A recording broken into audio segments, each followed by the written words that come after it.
എന്നെ അറിയുന്ന ആൾക്കാർക്കൊക്കെ അറിയാം. ലൈക്ക് എൻ്റെ ഞാൻ കുറച്ച് ഒബേസ് ആയിരുന്നു ആ ടൈമിൽ. അതിൻ്റെ പേരിൽ കുറച്ചിങ്ങനെ ബുള്ളിങ് പ്രശ്നങ്ങളൊക്കെ ഉണ്ടായിരുന്നു സ്കൂൾ ടൈമിൽ. ഞാൻ യൂസ് ചെയ്യുന്ന പ്രൊഡക്ട്സുള്ള ഒരു സാധനവും ഞാൻ പ്രൊമോട്ട് ചെയ്യത്തില്ല. സ്കിൻ ആൻഡ് ഹെയർ കെയർ ഒന്നും എടുക്കണ്ടെന്ന് ഞാൻ മാർക്കറ്റിംഗ് ടീമിൻ്റെ അടുത്ത് ഓൾറെഡി പറഞ്ഞു.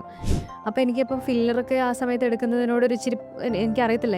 എനിക്ക് ആ സമയത്ത് mentally I was not prepare for that. നമുക്കറിയാം നമ്മുടെ മലയാളം ഇൻഡസ്ട്രിയും നമ്മൾ മലയാളികളും ആർട്ടിസ്റ്റുകളെ അക്സെപ്റ്റ് ചെയ്യുന്നത് അവരുടെ ടാലൻറ്റിനെ ബേസ് ചെയ്താണ്. ഞാൻ ഭയങ്കര പ്രതീക്ഷയിലാണ് പോയത് ഓഡീഷന്. I got selected. പക്ഷേ ആ വ്യക്തി എൻ്റെ അടുത്ത് പറഞ്ഞത് എനിക്ക് ഭയങ്കര ബുദ്ധിമുട്ടായി.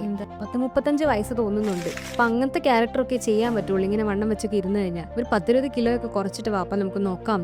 കഴിച്ചിട്ടാണ് ഇങ്ങനെ വണ്ണം വെക്കുന്നത്. അന്ന് പിന്നെ കഴിക്കാതിരിക്കാം, കഴിക്കൽ കുറയ്ക്കാം. ഇപ്പം തിരിഞ്ഞു നോക്കുമ്പോഴേ ജിസ്മേനെ ഇൻസൾട്ട് ചെയ്ത് ആ ഓഡിഷന് പോയപ്പം ഇൻസൾട്ട് ചെയ്ത് അവരോടൊരു മനസ്സുകൊണ്ടൊരു നന്ദിയില്ലേ?